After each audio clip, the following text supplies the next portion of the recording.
जब एक true events के ऊपर कोई आप काम कर रहे होते हैं, जो तैयारी होती है कुछ कुछ मुख्तलिफ होती है, कुछ अलग होती है। एक्टर के ऊपर ये चैलेंज होता है कि कुछ ऐसा क्रिएट करे कि भले ही उसकी कॉपी ना हो, उसका इमिटेशन ना हो उस आदमी का एक्सटर्नली, लेकिन उसका जो पूरा एसेंस है वो उसके कैरेक्टर में आए, और वो कैरेक्टर आप ऐसा बनाए जो ऑर्डिनरी लगे बट इंटरेस्टिंग भी लगे ऑडियंस को। सत्य कितना इंपॉर्टेंट है किसी भी कहानी जो कि अगर वो एक ट्रू इवेंट्स पे बेस्ड है। जब मैंने अभी फिल्म देखी तो मुझे सबसे बड़ा डर ये था कि पता नहीं एडिटर ने उसको उस ढंग से काटा है कि नहीं काटा है, कैसा लग रहा है वो।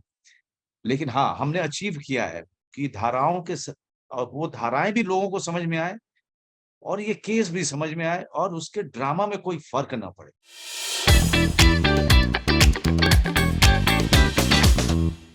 Hi, this is Manoj Bajpayee and you're watching me with Farudun on Connect FM, Canada.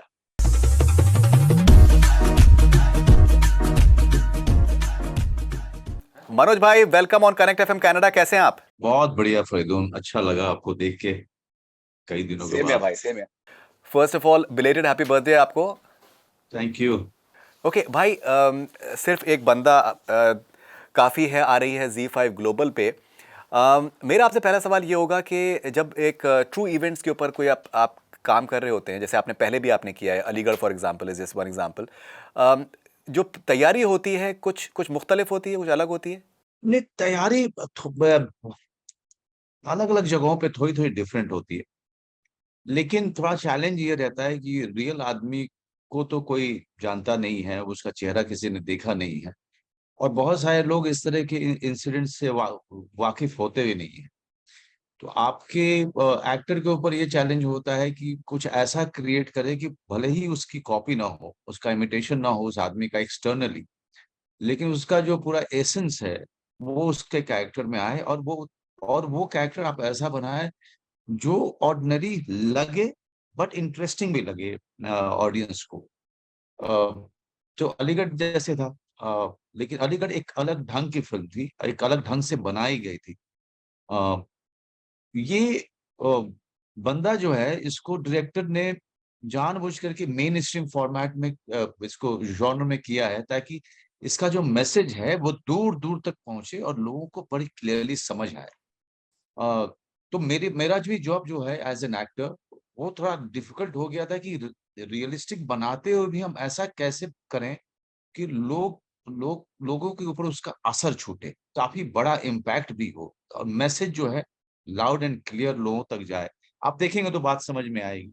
अ, नहीं, एब्सोल्युटली और भाई, आई थिंक मैं और मुझे लगता है हमने अच्छी फिल्म बनाई है, क्योंकि मेन स्ट्रीम फॉर्मेट में इतना हेवी कंटेंट के साथ में बहुत कम फिल्में बनी है। नहीं भाई, देखिए ये जो एक credibility I think Manoj Vajpayee की है, वो एक आई थिंक बहुत बहुत अहमियत रखती है कि आप कोई भी किसी भी चीज़ को, अगर किसी भी आप प्रोजेक्ट को अगर आप ग्रीन लाइट करेंगे तो उसमें आप सोच समझ के करेंगे, आप उसको छानबीन करके आप उसको करेंगे। जो सत्य है, जो सच है, वो एट टाइम्स बहुत बहुत रिलेटिव हो जाता है। उसमें जो तथ्य हैं, फैक्ट्स जो हैं, वो बहुत ज़्यादा इंपॉर्टेंट हो जाते हैं आपके लिए जब आप रिसर्च कर रहे हैं, जब आप तैयारी कर रहे हैं। बिकॉज मुझे अंदाज़ा हुआ कि आपने करीबन 2.5-3 महीने तो सिर्फ आपने उसको डायलॉग्स को समझने में, याद करने में और कैरेक्टर को समझने में आपने अपेरेंटली आपने लगाए। तो सत्य कितना इंपॉर्टेंट है किसी भी कहानी जो कि अगर वो एक ट्रू इवेंट्स पे बेस्ड है। देखिए, सत्य जब तो जरूरी है, आप उसके साथ आप ज्यादा खिलवाड़ नहीं कर सकते हैं, और उसके साथ ज्यादा क्रिएटिव फ्रीडम कर सकते हैं। आपको कहीं ना कहीं उससे 80%, 90% उस कहानी से आपको जुड़ के रहना होगा। और यहाँ पे दिक्कत यह है कि देखिए, यहाँ पे जुडिशरी पूरी जुड़ी हुई है, तो आप इसके साथ ज्यादा खेल नहीं सकते। ड्रामा के नाम पे आपको चीजें वो सामने लेके आनी पड़ेगी, लेकिन साथ साथ उसको इंटरेस्टिंग बनाना ऑडियंस के लिए, उसको पूरे इमोशन के साथ चीजों को सामने लेकर के आना, ये बहुत बड़ा काम होता है। क्योंकि अगर मैं धाराएं आपको बताना शुरू करूं, दर्शकों को धाराएं बताना शुरू करूं, और एक्ट समझाना शुरू करूं, और फिर उसको मुझे ऐसे करना है कि वो बताऊं भी, और उसमें जो है लोगों की रुचि भी बनी रहे, उसके ड्रामा को इनहांस भी करे। ये बड़ी दिक्कत, बहुत ही कठिन बात होती है, बहुत बहुत इसमें बड़ी जान लगती है। लेकिन एक तो उनको याद करना भी एज एन एक्टर, और सारे एक्ट और सारी धाराओं को आपको याद करना, उसको इंटरेस्टिंग बनाना, उसको परफ़ॉर्म करना वो तो इस पूरी यात्रा से हम लोग गुज़रे हैं फ़िल्म बनाते हुए। और हुँ, जब मैंने अभी फ़िल्म देखी, तो मुझे सबसे बड़ा डर ये था कि पता नहीं एडिटर ने उसको उस ढंग से काटा है या नहीं काटा है, कैसा लग रहा है वो।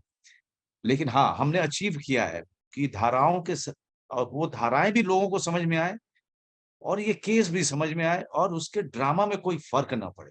हमने वो अचीव किया है इस फ़िल्म